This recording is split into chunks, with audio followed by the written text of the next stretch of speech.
Good morning students. अज असी करांगे कि जर्नल दे विच ट्रेड डिस्काउंट अते कैश डिस्काउंट दा किस तरह नाल अकाउंटिंग ट्रीटमेंट किया जाता है। सब तो पहला साडे लिए ये समझना जरूरी आ कि ट्रेड डिस्काउंट किसनूं कहंदे आ ते कैश डिस्काउंट किसनूं कहंदे आ। स्टूडेंट्स, ट्रेड डिस्काउंट वो डिस्काउंट हुंदा आ जो सैलर सेल दे टाइम ते अपने बायर नूं दिंदा आ अपनी सेल नूं इनक्रीज करन दे लई। सो ट्रेड डिस्काउंट दे नाल की हुंदा कि जिन्ना भी परसेंट वो डिस्काउंट दिंदा आ उस परसेंटेज दे नाल सेल दी जो वैल्यू आ वो डिक्रीज हो जाती आ। सो जो सेल दी एंट्री पास की जाती आ वो उस पर्टिकुलर अमाउंट ना पास की जाती है जिहड़ा एक्चुअली बायर दे कोलों आफ्टर द डिस्काउंट लिया जाता है। बट कैश डिस्काउंट वो डिस्काउंट हुंदा आ जिहड़ा कि जो क्रेडिटर आ वो डैटर नूं दिंदा आ कि वो कैश नूं जल्दी पे कर दे। सो जे मान लो किसी ने किसी दे कोलों पैसे लेने आ ते वो उसनूं डिस्काउंट दे रहा कि वो पेमेंट जल्दी कर दे तो उसनूं कैश डिस्काउंट किया जाता। सो कैश डिस्काउंट वो डिस्काउंट आ जो कैश दी पेमेंट या कैश दी रिसीप्ट वेले लिया ते दिता जाता है। हुण इन्हां दा अकाउंटिंग ट्रीटमेंट किस तरह करना है असी करांगे। Question number 15, journalise the following transactions in the books of Modi 2019 January 1। So सब तो पहला Modi started business with cash. Business cash नाल स्टार्ट किया मोदी ने। एंट्री की पास करांगे cash account debit to capital account 2 lakh debit दे कॉलम 2 लाख क्रेडिट दे column. Next January 5 purchased goods worth ₹30,000 at a trade discount of 5%। हुण देखो गुड्स दी वर्थ 30,000 आ बट ट्रेड डिस्काउंट किन्ना आ उहदे ते 5%। सो परचेज दी ट्रांजैक्शन असी किन्ने अमाउंट ना पास करनी आ असी 30,000 दा 5% जिहड़ा आ वो माइनस कर दांगे। 30,000 दा 5% किन्ना आएगा 1,500। जदों असी 30,000 चों 1,500 माइनस करांगे तां किन्नी वैल्यू आएगी 28,500 दी। सो ट्रेड डिस्काउंट दा काउंटिंग ट्रीटमेंट की करना, तुसी ट्रेड डिस्काउंट नूं किते भी यूज नहीं करना अपने जर्नल च। मीनस वो वर्ड नहीं किते भी मैंशन करना, बस जिन्ना डिस्काउंट आ उन्ने नाल असी ट्रांजैक्शन दी वैल्यू रिड्यूस कर देनी आ। सो हुण इत्थे असी परचेज जो करनी आ, परचेज दी ट्रांजैक्शन करनी आ, purchase account debit to cash account. हुण देखो परचेज असी 28,500 नाल जर्नल एंट्री पास करनी आ, 30,000 ना नहीं पास करनी। 30,000 दे विचों 5% 1,500 माइनस करके 28,500 नाल इनू रिकॉर्ड करना। सो तुहानूं समझ लग गया कि ट्रेड डिस्काउंट नूं असी देखो इस एंट्री दे विच ट्रेड डिस्काउंट वर्ड किते यूज नहीं किया। सो ट्रेड डिस्काउंट नूं असी शो नहीं करते, बस ट्रेड डिस्काउंट जिन्ना हुंदा उहदे नाल असी ट्रांजैक्शन दी वैल्यू नूं रिड्यूस करके एंट्री पास करते हैं। हुण जनवरी 6 देखो purchase goods worth ₹40,000 eight a cash discount of 6%। हुण इत्थे कैश डिस्काउंट आ 6% का। असी ट्रेड डिस्काउंट नूं तां अपनी जर्नल च किते भी मैंशन नहीं करते बट कैश डिस्काउंट नूं असी अपने जर्नल दे विच शो करते हैं। सो हुण असी एंट्री की पास करनी आ purchase account debit to cash account. हुण जिथे जिहड़ी साइड तुसी कैश पाया, जे कैश नूं क्रेडिट साइड पा रहे हो तां टू डिस्काउंट भी क्रेडिट साइड ही आना आ, और जे तुसी कैश नूं डेबिट साइड पा रहे हो तां टू डिस्काउंट भी डेबिट साइड ही आना।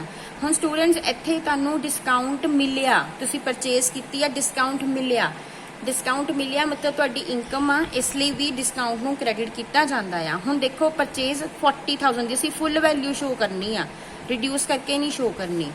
ते डिस्काउंट कितना आ 6%। हुण 40,000 का 6% करांगे। सो डिस्काउंट के सामने क्रेडिट के कॉलम च लिखांगे 2,400 और हुण 40,000 चो 2,400 जो आ उन्होंने माइनस कर दो 37,600 जिहड़ा आ वो तुसी कैश के सामने पा देना। सो कैश कितना पे किया 37,600।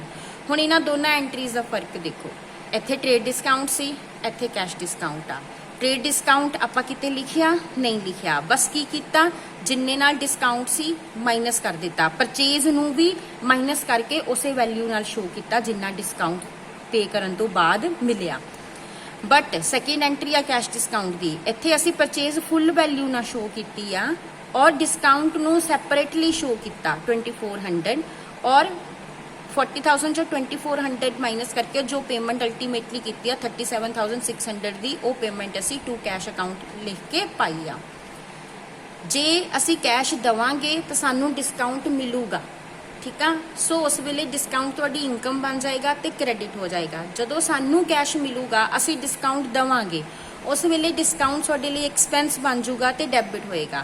सो इनू सीधा सीधा याद करन दा ये तरीका आ कि जिहड़ी साइड तुसी कैश या बैंक पा रहे हो उस साइड ही डिस्काउंट नू पाना आ। जे वो डेबिट हो रहा तो डिस्काउंट भी डेबिट होएगा, जे वो क्रेडिट हो रहा तो डिस्काउंट भी क्रेडिट होएगा।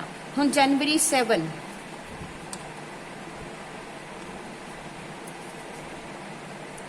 Sold goods worth ₹35,000 to Hooda at a trade discount of 2%। हुण इत्थे फिर 2% का ट्रेड डिस्काउंट आ। सो आपां एंट्री की पानी आ हुडा account debit to sale, trade discount आ, डिस्काउंट वर्ड एंट्री च किते नहीं आना। हुण 35,000 दी सेल आ, 2% डिस्काउंट आ, 35,000 का 2% तुहाडा बन जाना 700। सो 35,000 चो 700 माइनस करांगे 34,300 दे नाल दोनों साइड अमाउंट पा देना। सो डिस्काउंट नूं आपां माइनस करके पा देना।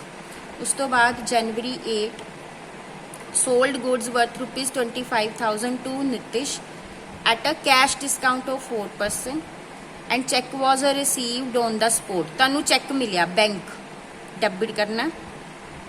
हुण इत्थे कैश डिस्काउंट आ, सो डिस्काउंट वर्ड भी आना एंट्री च। बैंक डेबिट हो रहा तो डिस्काउंट भी डेबिट ही होएगा टू सेल अकाउंट।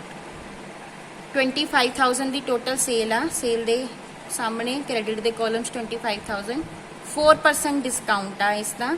सो इसका 4% बन जाएगा 1,000 ते 25,000 जो 1,000 माइनस करांगे मिलेगा कितना 24,000। सो इस तरह पाना।